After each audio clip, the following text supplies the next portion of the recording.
on the big stage.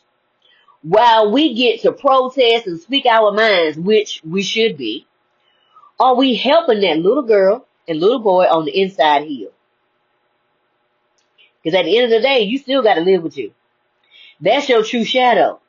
Because if we don't deal with them, in 2 more years, we're going to be right back where we are right now. So we got a situation that is old as apple pie. It's called racist. People love it. Ooh, they love it because that means that they color is they finance. Well, that's a mental health problem because it really doesn't exist. It only exists in your mind, and if I'm not playing the game, you on your own. I'm being commissioned to aid in the process by sharing how I overcame everything meant to keep me from coming into my true identity. I had to believe in myself and God. See, God is on the inside of me. But I had to find me before I could find God. What that mean? Why is that setting me off? Why am I doing this right here? Why is that triggering me?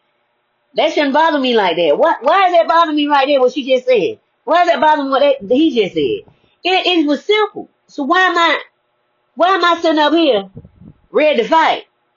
Why on the inside I'm trying to smile, but on the inside I'm all jacked up right now. What's going on? There's something in there. We need to go find out where the core wounding is, because it ain't got nothing to do with them. We need to find out what happened. We're taught that God is on the outside of us, but God is on the inside of us waiting to be tagged into our battles. 2 Corinthians 10 and Ephesians 6 says the same thing. We're fighting principalities, rulers of darkness, and spiritual wickedness in high places. We're spirit beings first. Okay? This is that negative thinking that has gone on for so long in this enormous society. Racism, sexism, all these isms. Look at all the isms. It's been so normal in society for so long.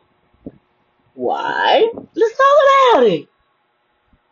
We have had Caucasian men running our society for so long, since 1776 and before then. But 1776 was a betrayal. Broke the treaties. But they broke the treaty with the now Native Americans. But the Native Americans broke the treaty with the FBAs.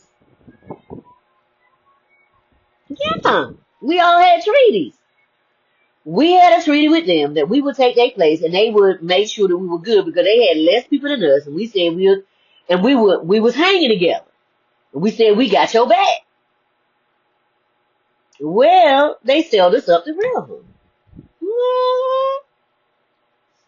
That's why this time around everybody having to pull themselves up by their own bootstraps instead of looking at us. That's why this time you ain't see nobody, no FBAs running to save nobody, because we like, it's on us to save us. And if every group get together and say the same thing and say it's on us to save us, then we come together. Once we come together in congruent mindsets. Okay? Because religion having us fighting by ignorance stuff, we don't all have to agree on the same thing. We can just agree on the end result. That this is crappy. And it needs to be changed ASAP. This is what every ascended master fought against. The mindsets of us who complain, but don't want to do the work, or don't know how to. I'm not trying to convince you, I'm just stating the facts. If you receive it, you receive it. If you don't, no harm, no foul. And it causes a dip in morale.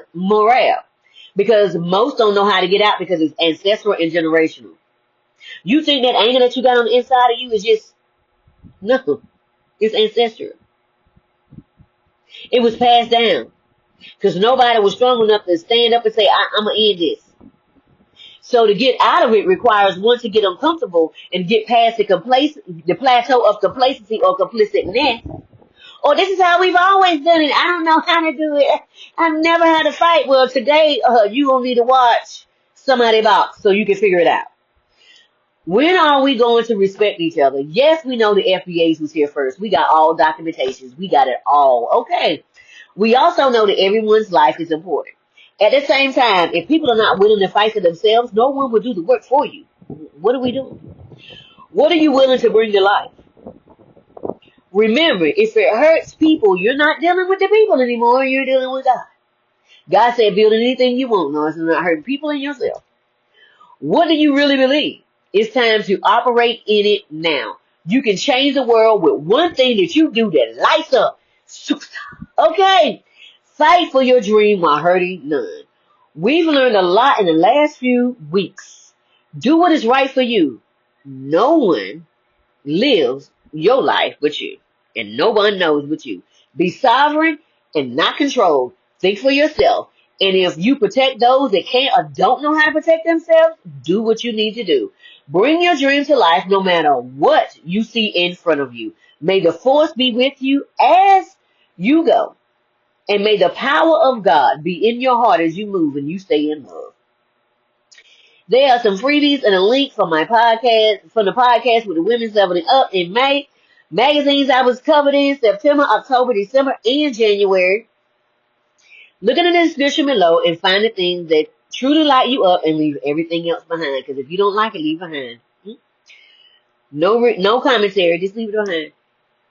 I can't wait to talk to you soon. Remember, I placed my new link to my own personal bookstore as well. My books incorporate the essence of God. If you want to feel the presence of God, read In the Garden with the Father, Understanding True Intimacy.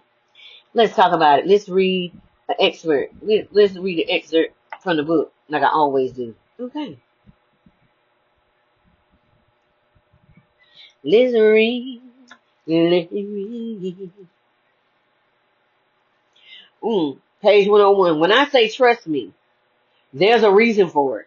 I know what I'm doing at all times. Excuse me, confirmation verb. Don't be confused. Just trust. All is well. I will be well. Trust me. Okay. Confirmation verb. And in my other two books, Befriending the Shadow, Unshakable Peace, Unstoppable Change, both of those books are my shadow activity books. Why? Because most of the shadow books I seen was bland. They had diagrams and everything, but I needed something for my inner child. I needed to draw. I needed to be able to color. Because my inner child, she made different. She got a whole world going on and she wanted to feel it. And I said, well, say let. God said build it. I said, say let. So you get a word of knowledge. You get an exercise. Then you get a shadow question. Not so nice because that hits you. You look it in the mirror. Then you get a color page. God said to keep it between the age of 5 and 10 because most childhood wounding happens between the age of 5 and 10. By the age of 7, it is solidified. By the age of 10, it is really in your system if nobody has come to assist you. By the age of 21 and 25, it is now your responsibility to find your way out because you are considered an adult. Okay?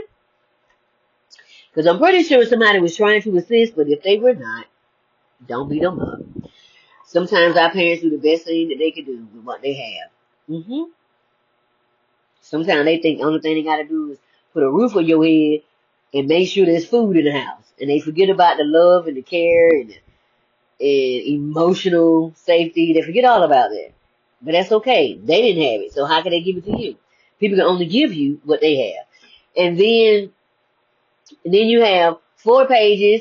There's 22 chapters per book. You have 4 pages of sketching, drawing, doodling, and writing down your dreams, your visions, whatever you have going on, writing it down to keep up with it. Why? Because the closer you get to God, you start having Stranger Things moments, X-File moments, and those Dr. Who moments where you look at a billboard, you see exactly what you needed to see. You take a picture, you look down at your phone, you look back at a billboard, and don't say what it says on the phone.